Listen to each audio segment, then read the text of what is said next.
بسم الله الرحمن الرحيم۔ معزز سامعین السلام علیکم۔ آج ہم آپ کے سامنے حضرت جعفر بن ابی طالب کے حالات زندگی اور ان کی شہادت کا واقعہ رکھیں گے۔ حضرت جعفر بن ابی طالب رسول اکرم صلی اللہ علیہ وسلم کے سگے چچا ابو طالب کے بیٹے تھے۔ آپ کی والدہ کا نام فاطمہ بنت اسد ہے۔ رسول اکرم صلی اللہ علیہ وسلم اور حضرت جعفر بن ابی طالب کا آپس میں چچا زاد بھائی کا رشتہ ہے۔ حضرت علی اور حضرت عقیل حضرت جعفر طیار رضی اللہ تعالی عنہ کے سگے بھائی ہیں۔ حضرت جعفر کی کنیت ابو عبداللہ تھی۔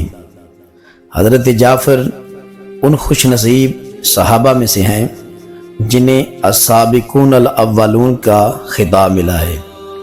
اس وقت 25 لوگ دار اسلام میں داخل ہوئے تھے جب حضرت جعفر طیار رضی اللہ تعالیٰ عنہ دائرے ارقم میں رسول اکرم صلی اللہ علیہ وسلم کی دعوت حق پر لبیک کہتے ہوئے اسلام میں داخل ہوئے۔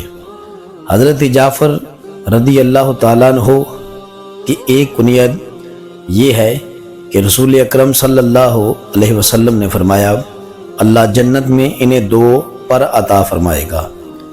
یہ پر انہیں کیوں ملے؟ کیونکہ جنگ موتا کے موقع پر ان کی شہادت ہوئی۔ حضرت جعفر رضی اللہ تعالی عنہ آپ ان خوش نصیب صحابہ میں سے ہیں جنہیں دربار نجاشی میں خطاب کرنے کا اعزاز حاصل ہے۔ جب نبی اکرم صلی اللہ علیہ وسلم نے صحابہ اکرام کو مکہ چھوڑ کر حبشہ کی طرف ہجرت کرنے کا حکم دیا تو ان صحابہ میں عثمان بن مظعون، عبد الرحمن بن عوف، زبیر بن عوام، عثمان بن عفان، ابو حذیفہ بن عتبہ اور جعفر طیار، یہ بھی ان خوش نصیب صحابہ میں سے ہیں جنہیں اسلام کی پہلی ہجرت کا شرف حاصل ہے۔ دربار نجاشی میں پناہ لینے والوں میں یہ بھی شامل ہیں۔ مشرکین مکہ کو علم ہوا کہ مہاجرین حبشہ میں سکون کی زندگی گزار رہے ہیں تو انہوں نے آپس سے مشورہ کیا اور عمر بن عاص، عبداللہ بن ابی ربیعہ کو نجاشی کے دربار میں حاضر ہونے کا کہا۔ یہ مشرکین مکہ کے لوگ مکہ سے چلے اور نجاشی کے دربار میں حاضر ہوئے۔ انہوں نے نجاشی کے وزیروں کو بہت سارے تحائف اور سونا دے کر خرید لیا اور ان وزیروں کو یہ سکھا دیا کہ جب ہم نجاشی بادشاہ سے گفتگو کریں تو تم لوگوں نے اس میں ہمارا ساتھ دینا ہے۔ جب یہ نجاشی کے پاس پہنچے اور نجاشی کو جا کر انہوں نے کہا کہ تمہارے اس ملک میں ہمارے ملک سے چند لوگ آئے ہیں جو ہمارے بتوں کو برا بھلا کہتے ہیں، تم انہیں ہمارے حوالے کر دو۔ نجاشی کیونکہ نیک دل بادشاہ تھا، اس نے کہا میں ان کی بات سنے بغیر کسی کو تمہارے حوالے نہیں کروں گا۔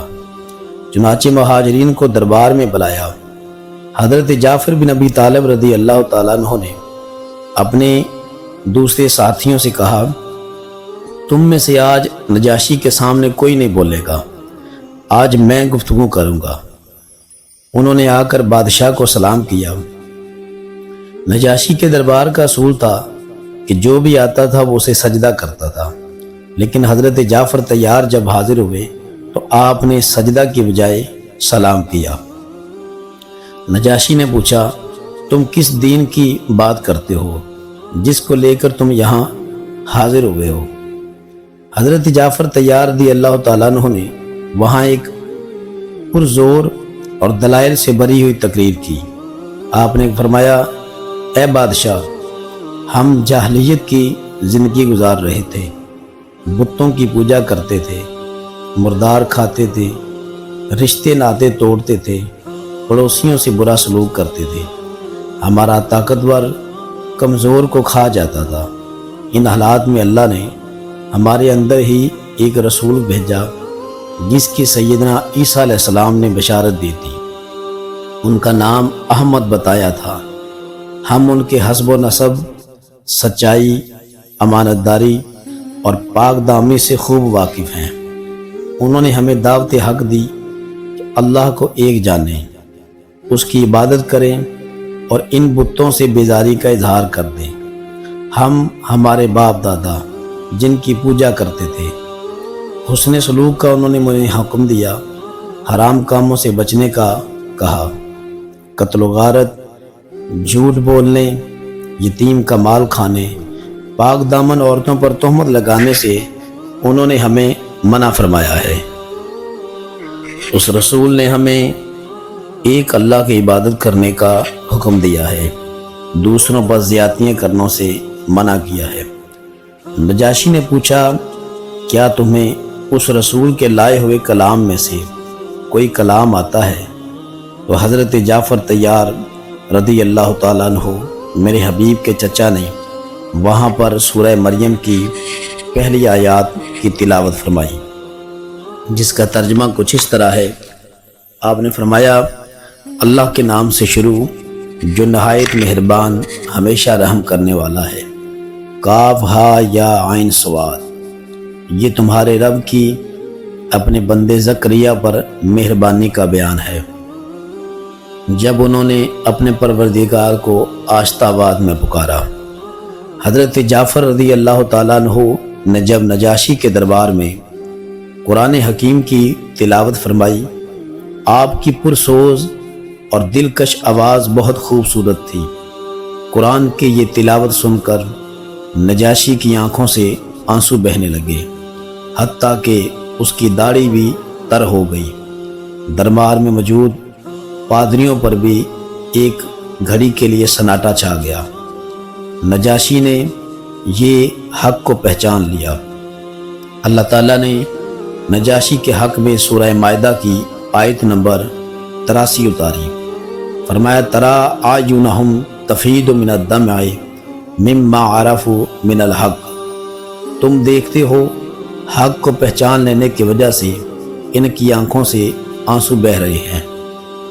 نجاشی نے جب یہ کلام الہی سنا، حضرت جعفر طیار کے لبوں سے قرآن کی تلاوت سنی، تو اس نے وہاں پر کہا، میں اللہ کی قسم کھاتا ہوں، یہ کلام اور عیسیٰ علیہ السلام کا کلام ایک ہی چراغ کی یہ دو روشنیاں ہیں۔ میں گواہی دیتا ہوں کہ محمد صلی اللہ علیہ وسلم اللہ کے رسول ہیں، جن کا ذکر ہم انجیل میں پڑھتے ہیں، جن کی بشارت عیسیٰ علیہ السلام نے دی ہے۔ اگر میں بادشاہ کا قیدی نہ ہوتا تو ان کی جوتیاں اپنے سروں پر رکھتا۔ پھر قریش کے لوگوں سے نجاشی نے کہا، کیا یہ تمہارے غلام ہیں؟ قریشیوں نے کہا نہیں۔ فرمایا، کیا کوئی قرض ان کے ذمہ ہے؟ انہوں نے کہا نہیں۔ نجاشی نے کہا، یہاں سے پھر چلے جاؤ، میں تمہیں ان کے اوپر قبضہ کرنے نہیں دوں گا اور نہ انہیں تمہاری غلامی میں دے سکتا ہوں۔ نجاشی نے صریح الفاظ میں جواب دیتے ہوئے مشرکین مکہ کو اپنے دربار سے نکال دیا۔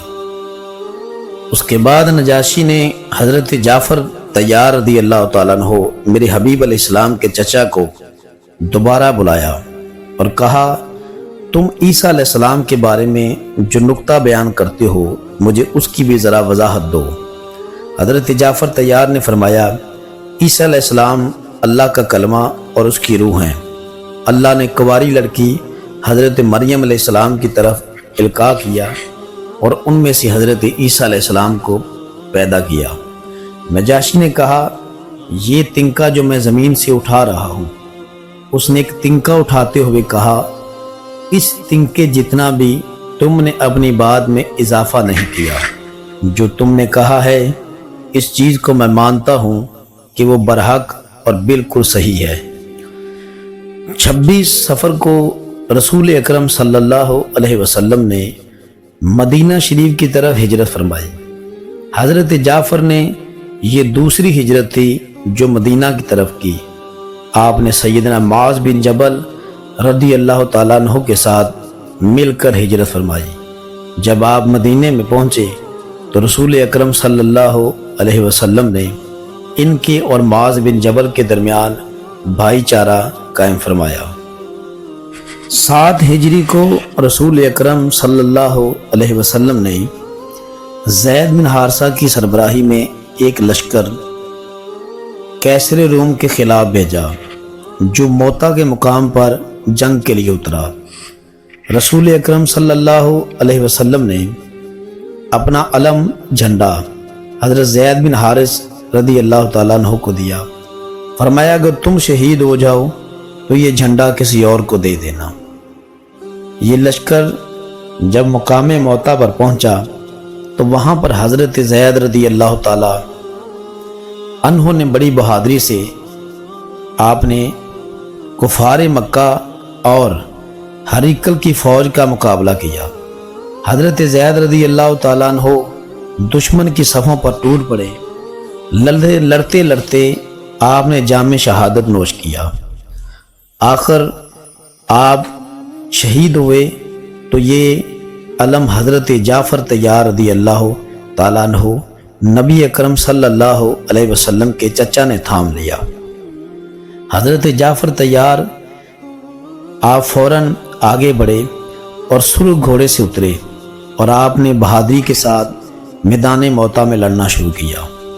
ادھر رسول اکرم صلی اللہ علیہ وسلم مسجد میں بیٹھے صحابہ کرام کو مقام موتا کا پورا منظر آپ بتا رہے تھے۔ آپ نے فرمایا اس وقت زید شہید ہو گئے، اب جھنڈا میرے چچا حضرت جعفر بن ابی طالب کے پاس ہے۔ حضرت جعفر طیار اس میدان میں لڑ رہے تھے۔ انہوں نے 90 یا 50 زخم آپ کے جسم پر آئے۔ سب سے پہلے ایک کافر نے آپ کا دایاں بازو کاٹ دیا تو حضرت جعفر رضی اللہ تعالیٰ عنہ نے جھنڈا اپنے بائیں بازو میں پکڑ لیا اور اس نے آگے بڑھ کر بایاں بازو بھی آپ کا کاٹ دیا۔ آخر تک آپ منہ میں جھنڈا لیے پھر بھی دشمن کو جتنا ہو سکا لڑتے رہے۔ آپ کے دونوں بازو قلم ہو گئے۔ دنیا سے آپ اس طرح شہادت میں رخصت ہوئے۔ ذوالجناحین آپ کا لقب ہے، یعنی 2 پروں والا۔ اللہ نے پھر انہیں 2 پر عطا فرمائے۔ ایک دن رسول اکرم صلی اللہ علیہ وسلم مسجد میں بیٹھے ہوئے تھے۔ میرے نبی نے عرش معلیٰ کی طرف منہ کر کے کہا وعلیکم السلام۔ صحابہ کرام نے عرض کی یا رسول اللہ آپ نے یہ کس کے سلام کا جواب دیا؟ فرمایا ابھی فرشتوں کے ساتھ میرے چچا جعفر طیار اڑتے ہوئے جا رہے تھے۔ اللہ نے ان کے پروں کے صدقے جو ان کے 2 ہاتھ قلم ہوئے تھے انہیں 2 پر فرشتوں کی طرح عطا فرمائے ہیں۔ انہوں نے اڑتے ہوئے مجھے سلام کیا تو میں نے ان کے سلام کا جواب دیا۔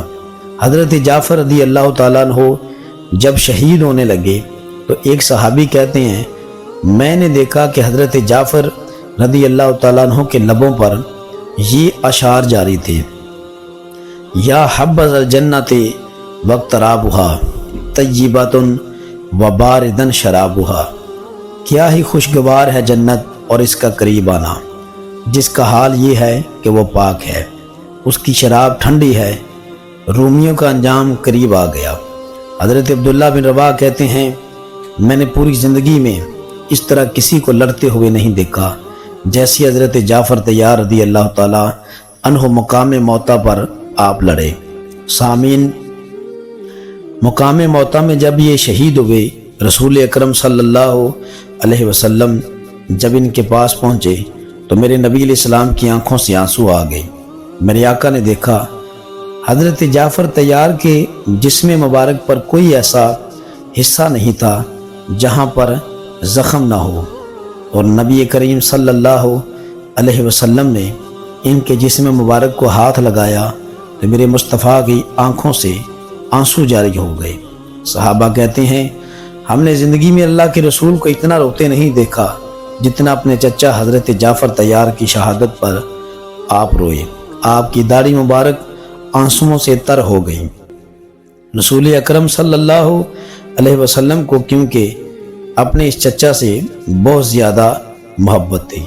سامعین، اللہ کے رسول صلی اللہ علیہ وسلم کا یہ رشتہ ہے کہ آپ نے اپنے چچا زاد سے اتنی محبت کے ساتھ جو ہے وہ تعلقات قائم رکھے۔ اگر آپ کو ہماری آج کی یہ گفتگو پسند آئی، ہمارے چینل کو سبسکرائب کریں، شیئر کریں، لائک کریں، تاکہ آئندہ آنے والی بات ہر کلام آپ تک پہنچتا رہے۔ اللہ تعالیٰ میرا اور آپ کا دنیا میں حامی و ناصر ہو۔ السلام علیکم۔